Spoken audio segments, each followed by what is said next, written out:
Muy buenas tardes, mis queridos hermanos. Que el Señor les bendiga muy, muy ricamente.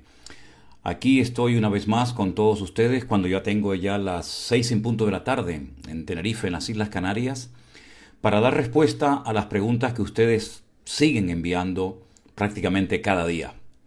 Estamos muy agradecidos porque durante todo este tiempo, si algo hemos visto, es el crecimiento y la madurez de muchos de ustedes.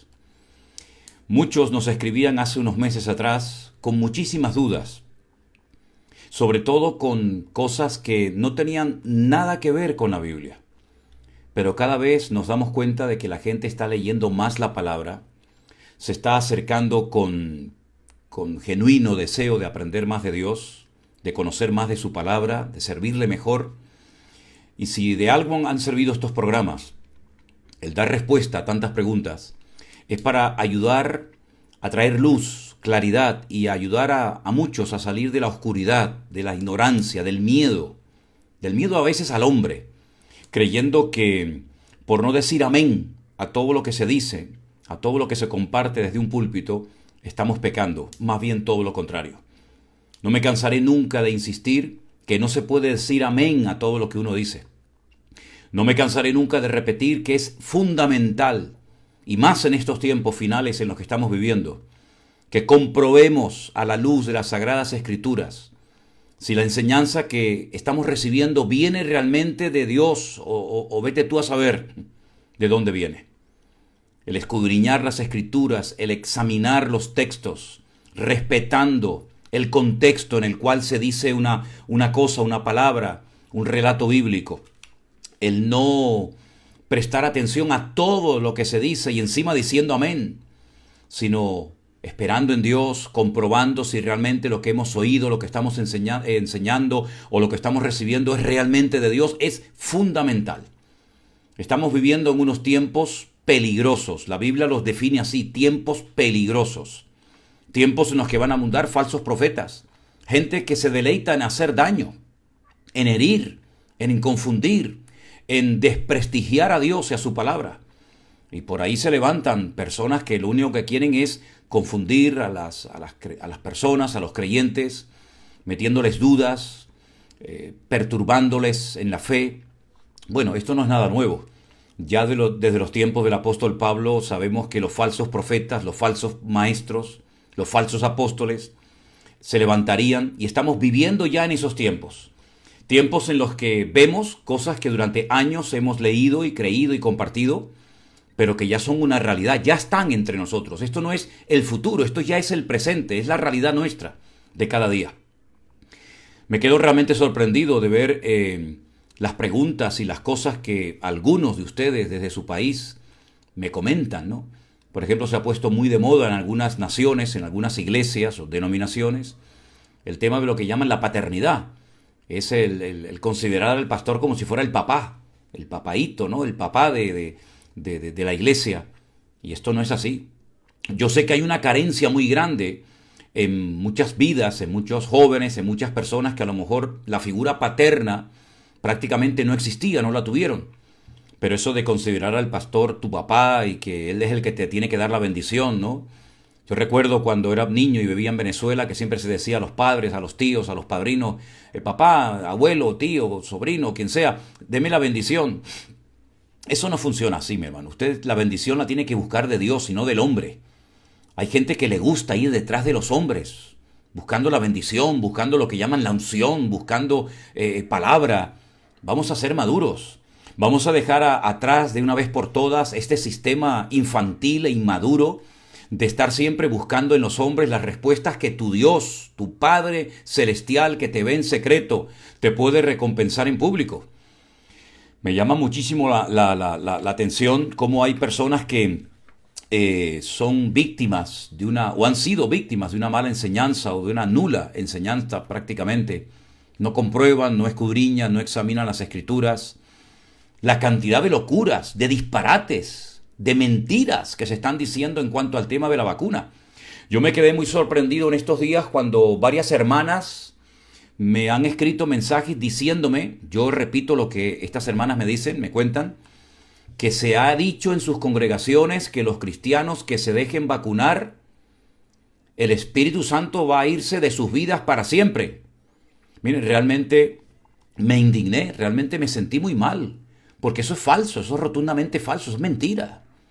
¿Cómo se le ocurre a una persona desde un púlpito decirle a los creyentes, a los santos, a los hijos, hijas de Dios, lavados, comprados, redimidos por la sangre de Jesucristo, que si yo me vacuno, el Espíritu Santo se va de mi vida? Pero, ¿qué es lo que está ocurriendo, mis queridos hermanos? Miren, el desapego a la palabra de Dios, la falta de conocimiento hace daño. Y por eso queremos reforzar, queremos animar a todos y a cada uno de ustedes a que lean, estudien, escudriñen, examinen los textos de la palabra de Dios, para que no se dejen arrastrar por estas barbaridades que algunos dicen. Se meten en internet, extraen una cierta información, parece que secreta, una información, parece que han descubierto la varita mágica, ¿verdad? Han descubierto la pólvora.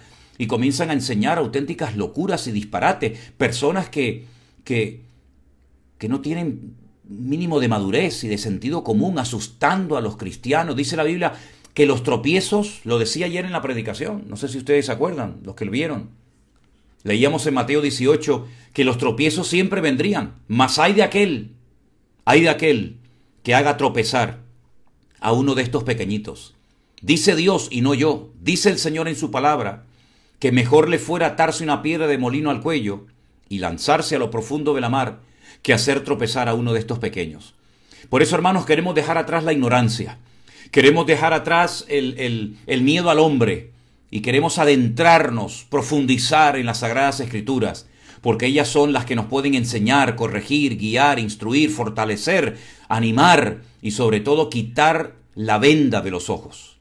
Bueno, hermanos, si les parece, vamos a orar. Voy a pedirles a todos ustedes que ya están conectados que hagamos una oración juntos. Si es posible, ahí donde ustedes están, cerremos nuestros ojos, clamemos a Dios para que en esta tarde las preguntas a las cuales le vamos a dar respuesta, pues podamos aprender. Qué bueno sería si muchos de ustedes prestaran atención a las respuestas, incluso hasta tomaran nota, con papel y lápiz, tomaran nota, tomaran apuntes, para luego repasar y recordar lo que se va a enseñar en la tarde de hoy. Oramos a nuestro Dios, hermanos. Bendito Padre Celestial, te damos toda la gloria y la honra a ti, Dios mío, por este privilegio que nos das una tarde más, de poder estar en torno a tu palabra y a tu persona. Queremos pedirte sabiduría de lo alto. Ayúdanos, Señor, a dar respuestas bíblicas, a traer luz, a que se vaya la ignorancia, el miedo, el temor, y podamos tener una fe firme y robusta, sin tenerle miedo a nada ni a nadie, porque tú, Señor, nos has dado tu palabra para traernos claridad y para forjarnos y para fortalecernos en la fe. Señor, presentamos este tiempo de estudio de tu palabra delante de ti, en el nombre de Jesús. Amén y amén. Pues, mis queridos hermanos, vamos a comenzar ya a responder a las preguntas que hemos estado recibiendo últimamente. Y hay un hermano que se llama Jesús, que me dice que en el programa número 80 del Pastor Online yo hablaba acerca de la religiosidad en el pueblo de Dios. Y este hermano dice: hoy reconozco que sufrí los estragos de crecer en una doctrina rígida y dura, y pone entre paréntesis, hace 25 años atrás. Mi vida familiar está casi hecha pedazos por la rigidez y la dureza, con divisiones y contiendas. Qué lástima. Con la pandemia le he conocido y espero poder solventar estos errores. Creo estar influenciado de este espíritu religioso y de orgullo que usted menciona. ¿Cómo puedo deshacerme de él? Pues muy fácilmente, así como le abrió la puerta a usted a la religiosidad y al orgullo, cierre la puerta arrepintiéndose, pidiéndole perdón al Señor y rogándole con toda su alma y con todo su corazón que en vez de ser usted un religioso, sea una persona madura y espiritual en las cosas del Señor. La religiosidad no tiene nada que ver con la espiritualidad. La palabra religión viene del término latino religa, reluga, relegare, que es atarse o volverse a atar. Dios no viene a buscar una iglesia llena de religiosidad. Dios viene a buscar una iglesia sin mancha y sin arruga. La espiritualidad está reñida frontalmente con la religiosidad y el orgullo ni le cuento. El orgullo, la arrogancia, la soberbia es el cáncer que mata la espiritualidad en la vida de una iglesia. Así que si usted reconoce, gloria a Dios que lo reconoce, pero reconocer no es suficiente. Si usted reconoce que ha sido víctima de la religiosidad, que su matrimonio incluso ha sufrido muchísimo a consecuencia de todo esto y del orgullo, pues pídale perdón a Dios. Humíllese delante de Dios y Él le exaltará. Y el Señor es amplio en perdonar, porque Dios nos ama a todos. Y el Señor quiere lo mejor para la vida de sus hijos. Así es que eso es lo que yo le puedo decir. Pida perdón, arrepiéntase y pídale al Señor que le libere de esta actitud de orgullo, de religiosidad, y usted pueda ser una persona espiritual, buen padre o buena madre, que pueda ser una persona madura en las cosas del Señor, respetando a los demás, aunque sean diferentes a nosotros, porque esa es una de las grandes, uno de los grandes problemas del religioso, y es que él cree que todo lo que él hace y todo lo que él dice es como se tienen que hacer las cosas y menosprecia a los demás, y eso es arrogancia, eso es orgullo. Arrogancia y orgullo que a veces camuflamos de servicio a Dios. Yo estoy sirviendo a Dios, pero menosprecio a los demás porque creo que no están sirviendo al Señor. Eso es orgullo. Es un orgullo camuflado, un orgullo que es tan destructivo como ese orgullo manifiesto, ¿verdad? El orgullo no es de Dios. El orgullo es todo lo contrario a la humildad, a la dependencia de nuestro Dios. Así que, arrepintiéndose, pidiendo perdón a Dios, se pueden arreglar muchísimas cosas. Y si tiene problemas en su matrimonio, pídale a Dios sabiduría y comience a trabajar en su familia, porque esa es la mayor prioridad de un hombre. Mi prioridad no es la iglesia, mi prioridad no es mi ministerio, mi prioridad es mi familia. Si yo pierdo a mi familia y gano el mundo entero, pues sería una tragedia. Por lo tanto, la prioridad es cuidar de la familia, cuidar del hogar, cuidar de la esposa, cuidar de los hijos, cuidar de su marido, porque muchos por atender viñas ajenas han destrozado y roto la suya. Así es que lo primero es su vida privada, su vida familiar, y luego todo lo demás ocupará un segundo o tercer lugar en su vida. No invirtamos el orden porque si no la factura va a ser demasiado cara y dolorosa. Viviana dice, en mi iglesia se ora en entendimiento y en espíritu, en orden, y hay interpretación, pero otras veces no hay interpretación, solo quebrantamiento, pero sin gritos ni alaridos. Primera de Corintios capítulo 14, algunos versículos que esta hermana menciona, habla del tema de hablar en lenguas extrañas. Pregunto, ¿siempre que se habla en lenguas debe haber interpretación? Y cuando no hay interpretación quiere decir que estamos practicando falsa doctrina. Estoy muy confundida. La única manera de que usted deje de estar confundida es que lea y estudie más la Biblia. Si usted estudia y lee la Biblia con detenimiento, toda su confusión va a desaparecer, se lo puedo asegurar. Porque la Biblia se escribió para ayudar a los creyentes, a las iglesias, a no vivir, a no estar en una confusión permanente. Y cuando hay confusión es porque hay poca Biblia, poco conocimiento de la palabra de Dios.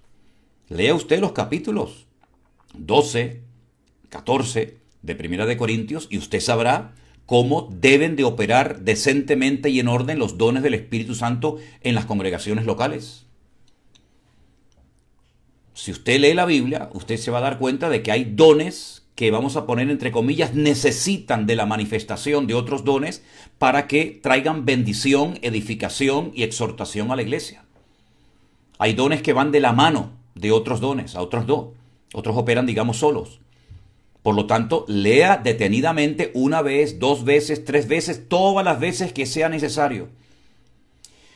Hace mucho tiempo leí unos libros que decían que en algunas sinagogas, en algunas yeshivas, donde se estudia la palabra de Dios en Israel, un buen estudiante, cuando termina la lección, lee 100 veces, repasa 100 veces las lecturas, los textos bíblicos, los apuntes que su maestro, su rabino, ha compartido. Es decir, se espera del alumno, se espera del creyente, que cuando termine el culto y diga amén, no se olvide del mensaje que acaba de escuchar, sino que durante todo ese día, durante toda la semana esté meditando y reflexionando en las palabras que ha oído. Vaya a casa, compruebe las lecturas, tomen nota, acostúmbrense a tomar notas, hermanos. Lo que no entra aquí en la cabeza entra en una libreta, ¿verdad? Es muy difícil poder recordar todo lo que una persona escucha durante un mensaje. Bueno, gracias a Dios que hoy en día tenemos también las redes sociales, los canales donde están almacenados los cultos, las reuniones, los mensajes, los estudios. Nosotros creo, si no recuerdo mal, tenemos ya más de 1000 y pico mensajes almacenados que en cualquier momento usted lo puede volver a ver, a repasar. Pero si usted quiere salir de su confusión en cuanto al tema de las lenguas, la interpretación y todo eso, el orar con el entendimiento, orar en el espíritu, bueno, lo que tiene que hacer es leer y leer y leer y estudiar y escudriñar el capítulo 12 y 14 fundamentalmente de Primera de Corintios. Y va a ver usted cómo leyendo y leyendo la palabra de Dios con una buena actitud en reverencia, pidiéndole al Espíritu de Dios que le ilumine y que le muestre la verdad y lo que está revelado ahí, pues usted va a ser muy edificada y muy bendecida, y las dudas y sobre todo la confusión y la ignorancia se van a marchar de su vida una vez y para siempre.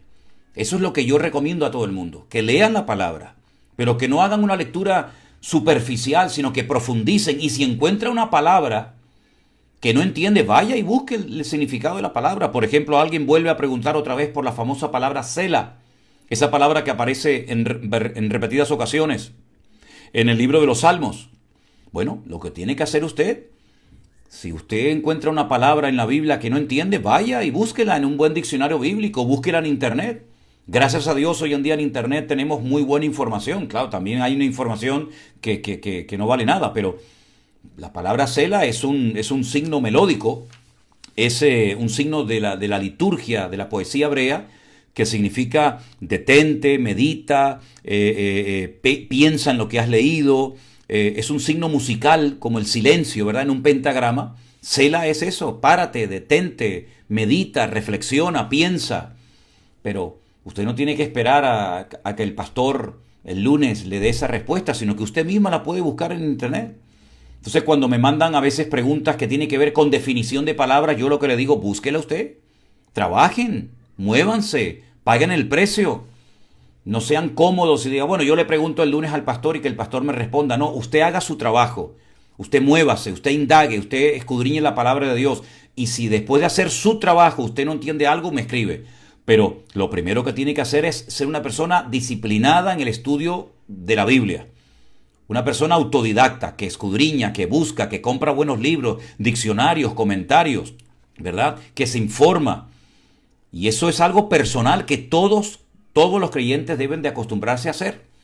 Y no depender única y exclusivamente de lo que oímos desde un púlpito o desde un programa de radio, de televisión o internet, ¿verdad? Bueno, hay unas hermanas que recientemente han entrado en contacto con nosotros, creo que es una mamá y una hija, viven en la ciudad de Sátiva, aquí en España, en la Comunidad Valenciana, y me preguntan lo siguiente, vamos a ver. Si la iglesia, es decir, nosotros en la actualidad somos las primicias de la resurrección, según 1 Corintios capítulo 15, entonces nos vamos con el arrebatamiento, ¿verdad? Bueno, vamos a ver, la palabra primicias yo la sacaría.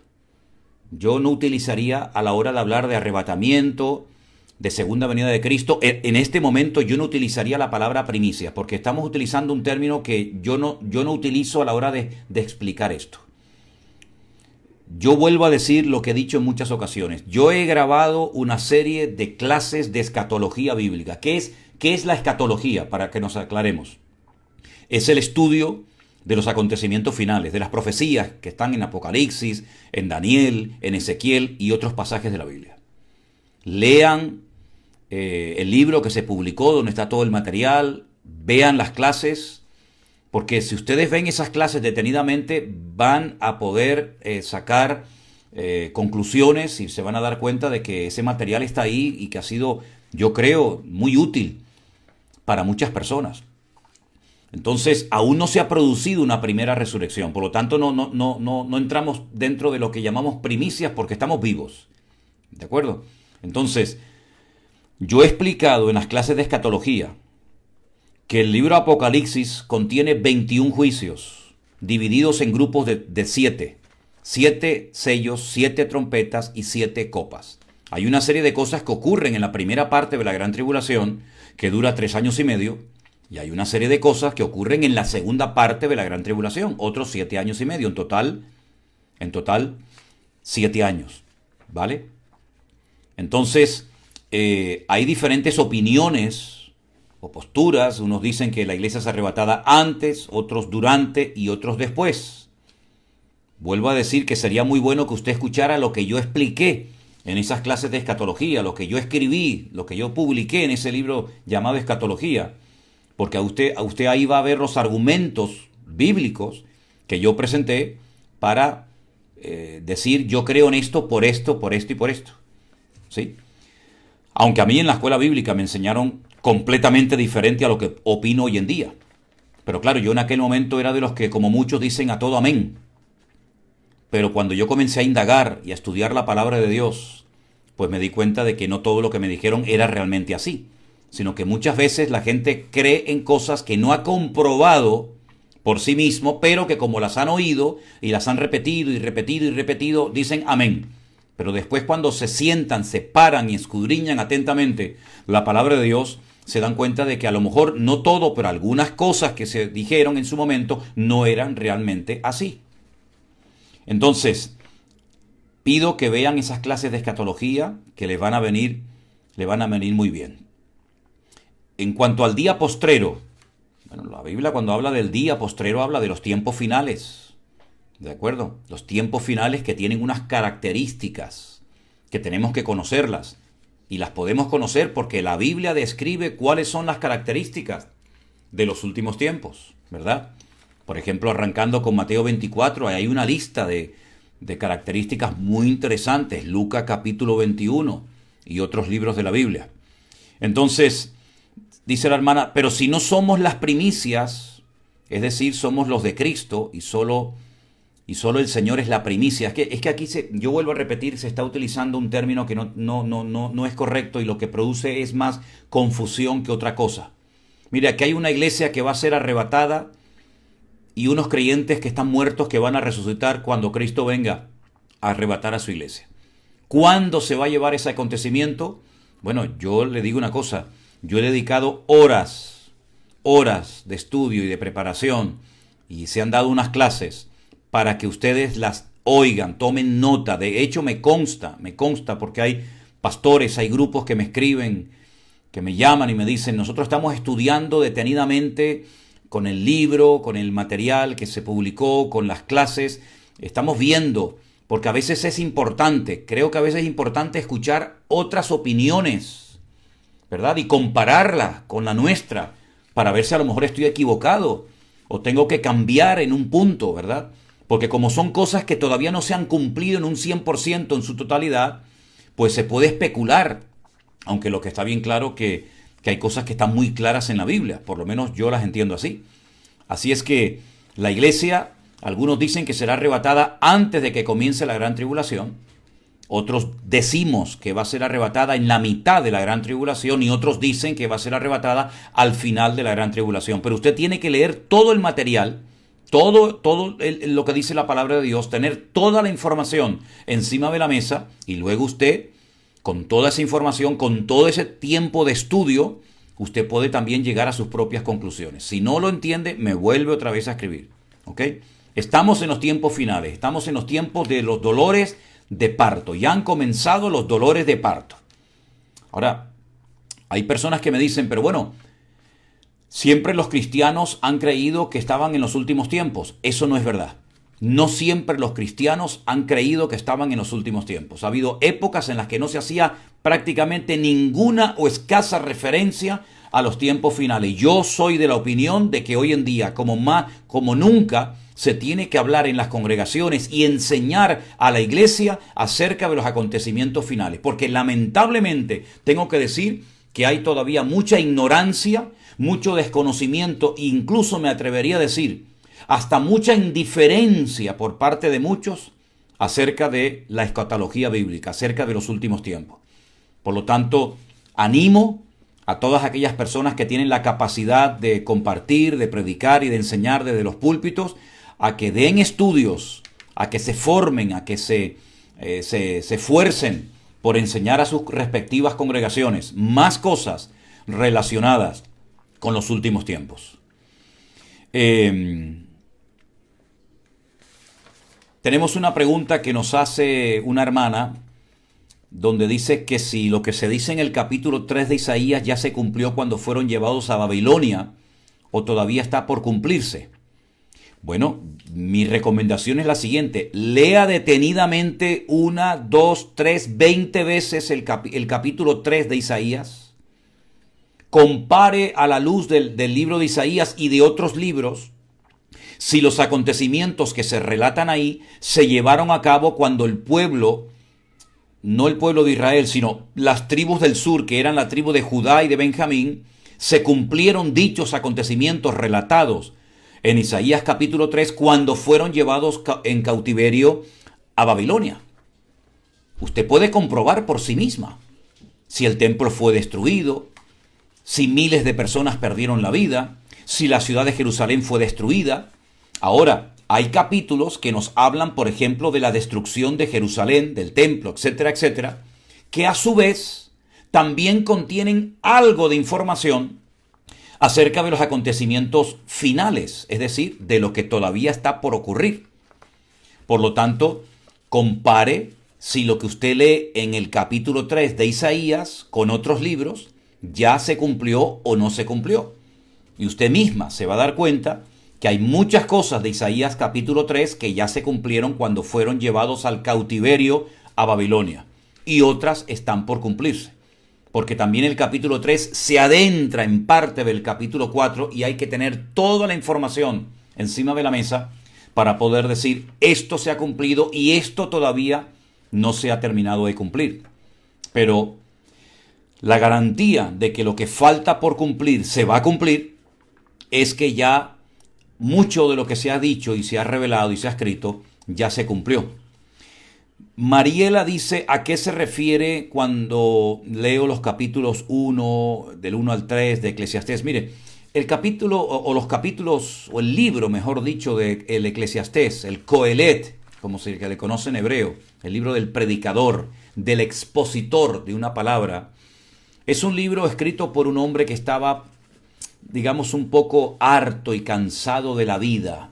Fue escrito por el rey Salomón, un hombre que tuvo todo en su mano, un hombre que cometió grandes equivocaciones, errores y pecados. Y por eso usted está leyendo un libro de un hombre que está cansado de la vida, que lo ha probado prácticamente todo, y que al final del camino él llega a la conclusión que lo mejor que un hombre puede hacer es consagrar su vida a Dios, dedicarle su juventud al Señor y no perder el tiempo. Entonces, no es un libro para inspirarnos en las cosas, digamos, negativas que nos relata el autor, sino es como un botón de muestra y un ejemplo para que nos demos cuenta que cuando vivimos apartados de los caminos del Señor, las consecuencias que podemos llegar a experimentar en nuestro estado de ánimo, en nuestra economía, en nuestra familia, etcétera, etcétera, se convierten en una pesada carga. De ahí que Salomón en repetidas ocasiones en el libro del Eclesiastés utilice mucho la expresión vanidad de vanidades, como diciendo estoy harto, estoy cansado de todo, pero al final se da cuenta que lo único que verdaderamente es importante, necesario en la vida, es mantenernos firmes en los caminos del Señor y nunca apartarnos de Él. Es como una especie de diario, si me permiten, una especie de diario personal del rey Salomón, en donde él expresa, donde él escribe sus reflexiones sobre animales, sobre cosas que contempla, sobre cosas que analiza y estudia, y al final se da cuenta de que todo es una pesada carga y que lo mejor en la vida es vivir consagrado completamente al Señor.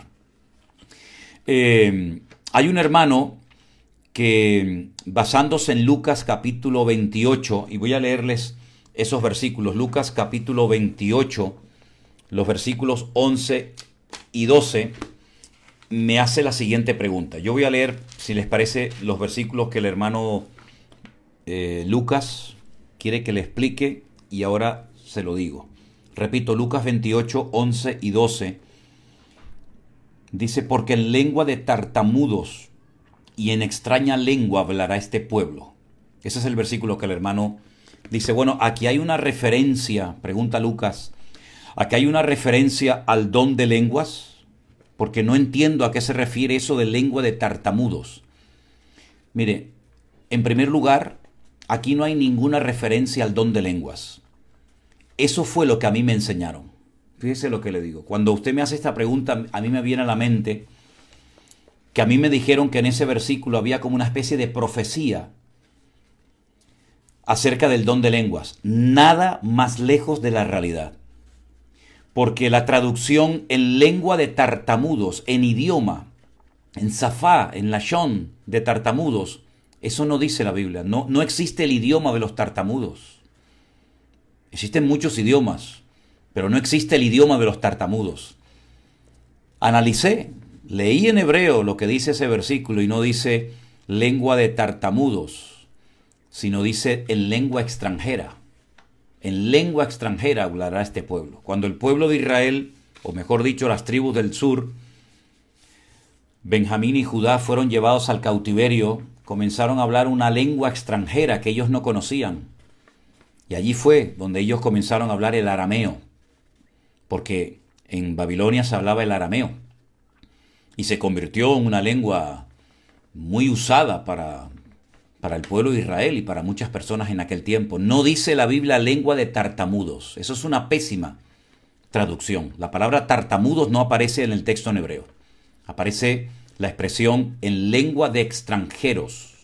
Ellos aprenderían a hablar otro idioma, el idioma de los que le iban a llevar cautivos a Babilonia durante 70 años. Y ese idioma lo aprenderían allí. Prueba de ello que mucha parte del Talmud, hay dos Talmud, el Talmud Babli y el Talmud de Jerusalén, pues fue escrito en su mayoría en lengua aramea. Y el arameo se hablaba incluso en la época del Señor Jesucristo. Por lo tanto, no es en lengua de tartamudos, sino es en una lengua extranjera y no es una referencia al don de lenguas, ni muchísimo menos. No tiene absolutamente nada que ver con eso. Bueno, avanzamos y damos respuesta a otra pregunta, si les parece. En Primera de Reyes, el capítulo 13, ¿sí? Primera de Reyes, capítulo 13, se habla de un profeta que Dios envió a amonestar al profeta Jeroboam. Bien. Entonces dice, ¿por qué fue engañado por un viejo profeta? Yo le agradecería mucho que me pudiera explicar, porque cada vez que leo este pasaje se me queda un mal sabor de boca. Dice, le sigo desde febrero. Mi hija me envió una de sus predicaciones. Mire, si ustedes leen detenidamente, no lo voy a hacer porque es un capítulo muy extenso, pero me imagino que ustedes, o la mayoría de ustedes, conocen la historia. Hay un profeta que se envía a dar un mensaje a un lugar. Y a ese profeta se le prohíbe, Dios le prohíbe, escuche bien, Dios le prohíbe categóricamente que coma, que beba en el lugar al que él va a profetizar. Pero permítame leerles parte del capítulo 13 de Primera de Reyes, porque aquí hay una enseñanza muy importante a tener en cuenta. Versículo 11 dice que moraba entonces en Betel un viejo profeta, al cual vino su hijo y le contó todo lo que el varón de Dios había hecho aquel día en Betel, y le contaron también a su padre las palabras que le había hablado al rey, efectivamente al rey Jeroboam. Su padre les dijo, ¿por qué camino se fue? Sus hijos le mostraron el camino por donde había regresado el varón de Dios que había venido de Judá. Y él le dijo a sus hijos, ensilladme el asno. Y ellos le ensillaron el asno y él lo montó. Y yendo tras el varón de Dios, le halló sentado debajo de una encina y le dijo, ¿eres tú el varón de Dios que vino de Judá? Y él dijo, yo soy. Entonces le dijo, ven conmigo a casa y come pan. Mas él respondiendo le dijo, escuchen bien esta palabra, no podré volver contigo, ni iré contigo, ni tampoco comeré pan ni beberé agua contigo en este lugar, porque por palabra de Dios, versículo 17, estoy leyendo en Primera de Reyes, abra su Biblia, siga la lectura conmigo, por favor. Primera de Reyes 13:17. Porque por palabra de Dios me ha dicho, no comas pan ni bebas agua allí, ni regreses por el camino por donde fueres. Era una orden concreta, directa y específica de parte de Dios. No comas ni bebas agua en ese lugar al que yo te mando a predicar. Entonces este viejo profeta le dice, mintiéndole, miren lo que dice el verso 18. Mintiéndole le dijo, yo también soy profeta como tú, y un ángel me ha hablado por palabra de Jehová diciendo, tráele contigo a tu casa para que coma pan y beba agua. Entonces él volvió con él y comió pan en su casa y bebió agua. Y todos conocen el resto de la historia. Si Dios, la máxima autoridad, le había dicho, no comas ni bebas nada, ahora viene un viejo profeta y dice, no, es que yo soy un profeta como tú. Y un ángel de Dios me ha dicho a mí, no a ti, me ha dicho a mí, que vengas a mi casa, que comas y bebas agua. Y este profeta, olvidando que Dios le dio a él personalmente una orden, se deja manipular, se deja engañar por este viejo profeta, y después al final termina perdiendo su vida. Por encima de la palabra de Dios no puede haber nada, ni sueño, ni revelación, ni visión, ni ángeles, ni nada. Si Dios te dice a ti algo, es Dios el que te tiene que volver a dar una especie de contraorden. Pero mientras a usted Dios no le vuelva a hablar, no tiene que prestar ninguna atención a lo que le dice un profeta, y en este caso, como dice la Biblia, encima mintiéndole. Las consecuencias fueron terribles. Perdió la vida. Si a usted Dios le dice algo en la palabra y usted va a una iglesia y un profeta, entre comillas, le dice algo que no está en la palabra, no le preste atención. Dios nunca le va a decir a través de un hombre a usted algo diferente a lo que Dios directamente le dice a usted a través de su bendita y preciosa e inspirada y poderosa palabra. La palabra es soberana. No hay profeta, reverendo, rabino, apóstol, evangelista, pastor o llámese como se llame, que tenga más autoridad que la palabra de Dios. Sea anatema.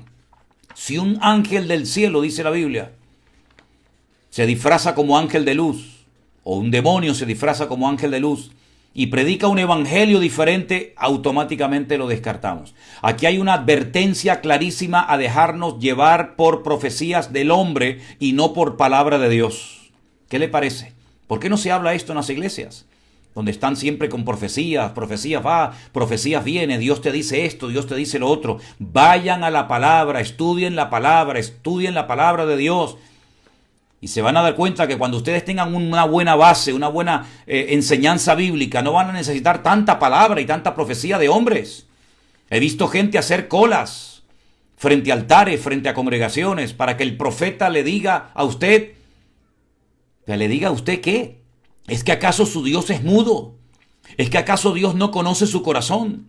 ¿Es que Dios no le puede a usted hablar, sino que necesita que usted vaya a un hombre, a un profeta, para que le imponga las manos y le diga, Dios te dice esto y aquello? No, mi querido hermano, aquí hay una enseñanza, una advertencia tremenda de cómo un verdadero profeta se deja engañar por otro profeta, diciéndole, bueno, Dios te dijo una cosa, pero a mí un ángel de Dios me dijo otra.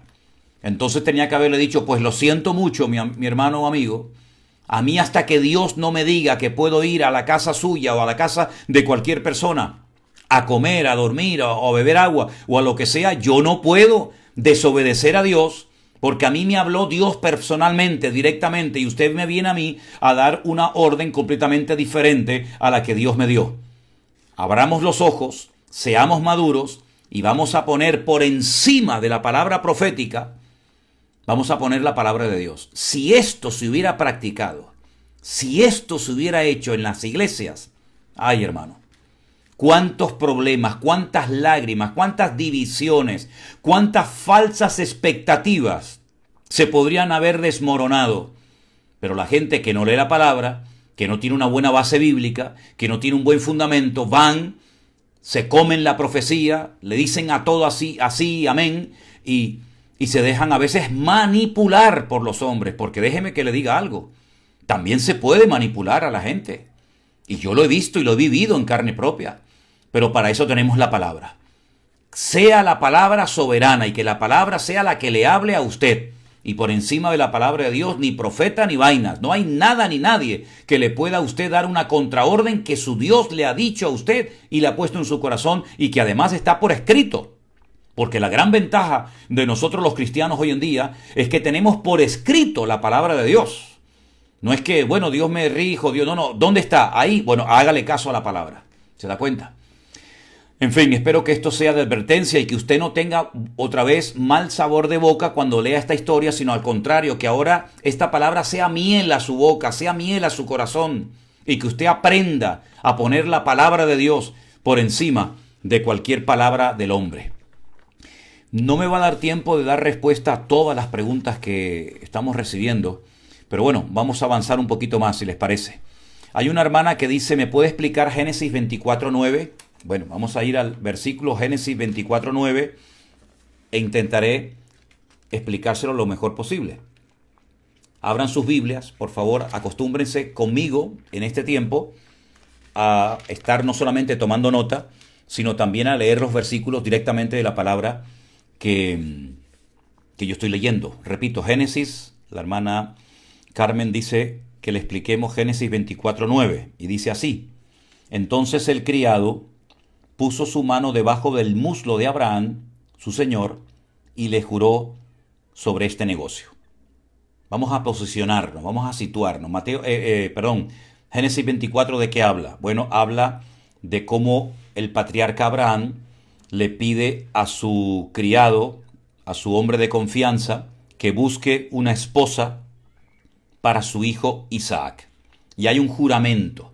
La pregunta de nuestra hermana Carmen es, cuando el criado juró poniendo su mano debajo del muslo del patriarca Abraham, ¿tiene esto algún significado especial? ¿Por qué debajo del muslo? Yo le voy a pedir a usted, hermana Carmen, y a todos los que están tomando nota, que espero que sean muchísimos, porque hay muchísima gente conectada, lo estoy viendo ahora mismo en la pantalla, que por favor tomen nota de estos dos versículos. No los voy a leer, pero yo les voy a pedir a ustedes que lo hagan. Éxodo 28:42. Repito, Éxodo 28:42. Y el otro texto es Génesis 46:24. Estoy explicando o voy a explicar lo que significa poner la mano debajo del muslo, cosa que se ve en el libro del Génesis cuando Abraham y Eliezer hacen, digamos, como una especie de pacto, un juramento acerca de la responsabilidad de buscar una buena esposa para su hijo Isaac, para su futuro heredero.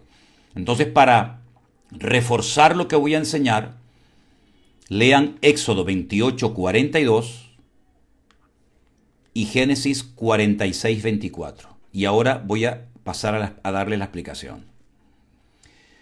La versión Reina Valera es muy diplomática. La versión Reina Valera es muy suave en la expresión. La expresión en hebreo es muy fuerte, muy directa. No se ponía la mano sobre el muslo de nadie, sino sobre las partes masculinas del hombre. Y se hacía un juramento: si yo no cumplo con mi juramento, que me quede estéril y no tenga descendencia. Eso es lo que dice el texto en hebreo. Que se juraba sobre la procreación, sobre la descendencia. Que me quede estéril y que no tenga descendencia, si yo no cumplo con este juramento que estoy haciendo. Aquí dice lo de poner la mano debajo del muslo como para suavizar la cosa. Pero usted me entiende, ¿verdad? Es como cuando dice que Saúl entró a una cueva a cubrirse los pies. ¿Eso qué significa de cubrirse los pies? Tenía frío en los pies y entró a una cueva a ponerse una manta, una cobija, como dicen los venezolanos. No, entró a hacer sus necesidades, pero ese eufemismo, entró a cubrirse los pies, como que suaviza la cosa. Aquí pasa lo mismo. Se juraba sobre la procreación, sobre la descendencia, y era algo muy serio, porque el hombre estaba dispuesto a perder su poder reproductivo si fallaba al juramento, en este caso entre Abraham y su criado Eliezer. Eso es lo que significa. Pero pueden leer, repito, Éxodo 28:42 y Génesis 46:24 para reforzar un poco el argumento que les estoy presentando. Y voy a dar respuesta a una pregunta más. No he contestado a todas, pero para el próximo día lo haré. La siguiente pregunta es la siguiente. Jesús dice, estamos en el año 2021. Sí, efectivamente. Pero ¿desde que nació Jesús o desde que fue crucificado? Bueno, vamos a ver. El calendario que utilizamos nosotros es un calendario que fue creado, inventado, diseñado, o lo mandó a hacer, mejor dicho, el Papa Gregorio. Es el famoso calendario gregoriano, basado en el sol, 365 días. El calendario bíblico, lógicamente, no lo mandó a hacer ningún papa. No es un calendario solar, sino es un calendario lunar. Tiene 360 días porque habla del ciclo de la luna y no habla del ciclo del sol, ¿vale? Algunos dicen que nuestro calendario tiene un error de 3, 4 años, pero no es desde la crucifixión de Cristo, sino que partiría desde el nacimiento de Cristo. Entonces realmente, en vez de estar en el 2021, después del nacimiento de Cristo, estaríamos 3 o 4 años más, ¿vale? Así que en vez de en el 2021, tendríamos que estar en el 2024, 2023, 2025, ¿verdad? Por lo tanto, se comienza a contabilizar desde el nacimiento de Cristo y no desde el día de su resurrección, porque desde que Él nació hasta su resurrección o crucifixión pasaron 33 años, es decir, y esos 33 años desde su nacimiento hasta su crucifixión no cuentan, claro que cuentan, pero hubo un pequeño error de cálculo de 3, 4 años arriba.